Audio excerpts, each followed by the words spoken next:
Yo, what up guys, it's Nathan here, and today I wanted to show you two very quick tricks that you can use to get your sub to fit more solidly in your track. Now, everybody's had the experience of, you're working on a track, you lay down the sub, and it just feels weak. You can't really hear it with all the instruments playing together. It sort of disappears into the background.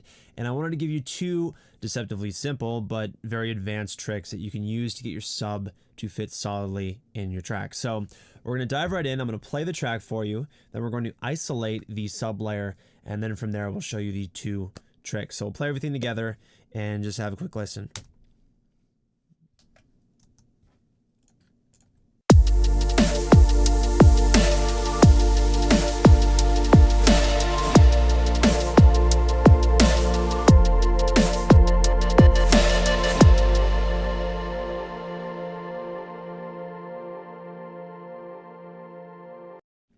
Okay, so to start things off, the original sub was basically this sound right here. Just a very, very pure sine waveform. Now, sometimes you want a little bit more harmonics on top of your sub, and that's going to allow your sub to poke out on smaller systems as well as headphones, which is typically where sine wave subs tend to disappear on a lot of different headphones because they're not very powerful. So one of the ways that you can actually add more harmonics, upper harmonics to your sub so it pokes through, is to essentially just layer another waveform on top of your sine. But the trick is you don't layer the waveform at the same octave. You layer it 1 octave or 2 octaves higher than your sine wave. So as you can see here in Serum, I've taken a basic triangle waveform and I've just layered it on top there. And I put a little bit of bend on it because the bend allows me to add more harmonics to the sound, because the more you bend a sound, the more it's going to change the waveform cycle, which is going to create these kind of harmonics that we're talking about here. So what we're going to do is we're going to A-B this B oscillator, and you can hear how it's added some harmonics.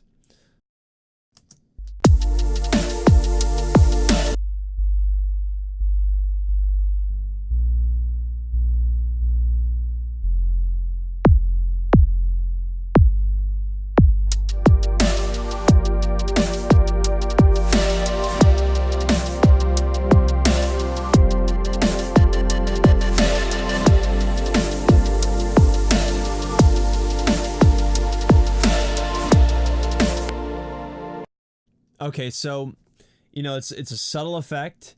If you overdo this, if you turn the level up on your layered oscillator or your other layer too much, it tends to overpower the track. And the reason for that is just because it's a support element. It's meant to support everything else in your track. So if it's not balanced with everything, that's a choice that you have to make for yourself, what kind of levels you want in your track for things to sound really good. So the other version of this technique, which is kind of my own version of it, that I've been doing for a while, is what I call the sub sweetener layer. And what it is all I do is I take the original sine wave. As you'll see, there's no triangle on there. It's just the pure sine wave. And what I like to do is send it to a send. And on that send, I will distort it and then high pass it and low pass it. And so I'll just show you what we have on the send. And this is just the sound of the send, so you can hear what's happening there.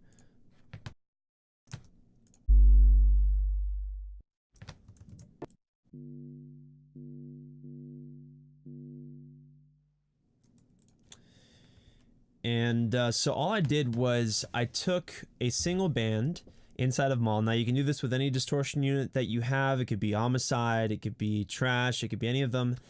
And all you have to do is just distort one band, and you have to make sure that the band is focused on your where your sub waveform is. So for example, in Mall, I have the cutoff set around 121, a little bit counterintuitive, but it's actually able to capture the fundamental, which is around 48, I believe, 48 hertz.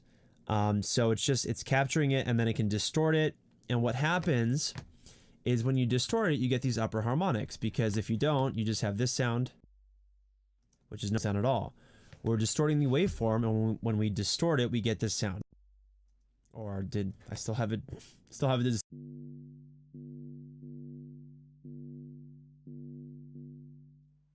So you can do this with anything. I mean, really, you're going to distort it, and if you didn't have the EQ that I'm talking about, where it's basically bandpassed, it would just sound like this.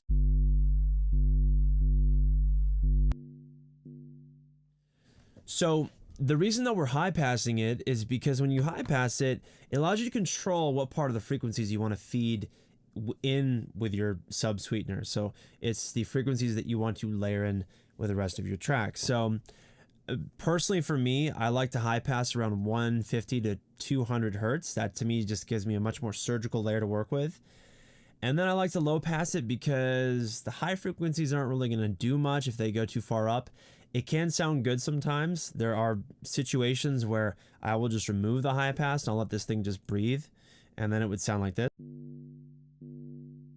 which admittedly isn't much of a difference because with Maul, the way it was distorted, it just came out that way. So but if you do get a sound where, depending on the distortion that you use, it's sort of like it's very distorted, it's very raw, you can use this kind of bandpass technique. And what's really cool about it, one of the things that people don't really think about doing is, if you wanted to kind of find the sweet spot for this particular layer, if you had something very dense in terms of frequencies. So I'll just give you a really dramatic example. We'll just take Decapitator and we'll just feed something into it very dirty. And this is just an example. It's not going to work as a layer, but I want to give you something that's very audible. What you can do is, once you have this layer and it's very surgical, you can sort of just sweep it through until you find where you like it in your track. So we'll play with everything and I'll show you how it works.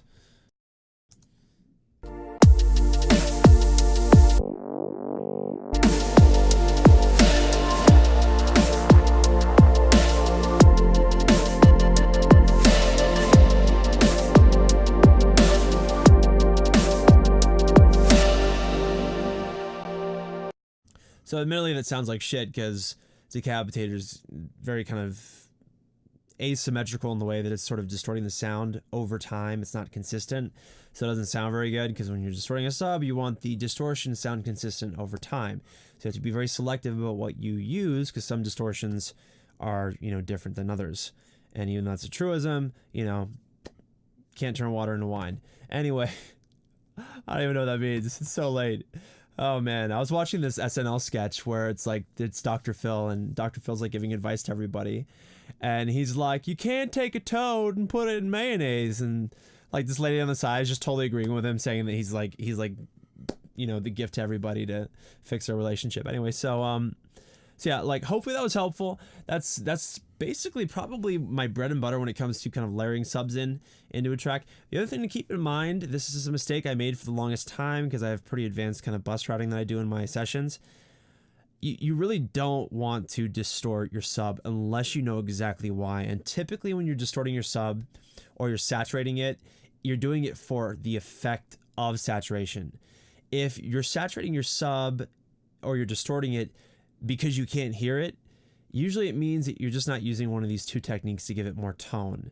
At the same time, it could also mean that you don't have your upper bass layers handled. In this particular scenario, we're kind of doing more of like a hip-hop bass. But you don't want to distort the fundamental of your sub. If you can get away with it, you don't want to. Because once you distort, that kind of smooth sine wave turns into a square. And squares don't really sound that great coming out of big woofers. They're not as pleasing. It really isn't the same thing. Anyway, so just keep that in mind. Try these techniques out. If you want, I can give you guys a copy of that sub waveform that I'm using for Serum, and we will see you guys next time.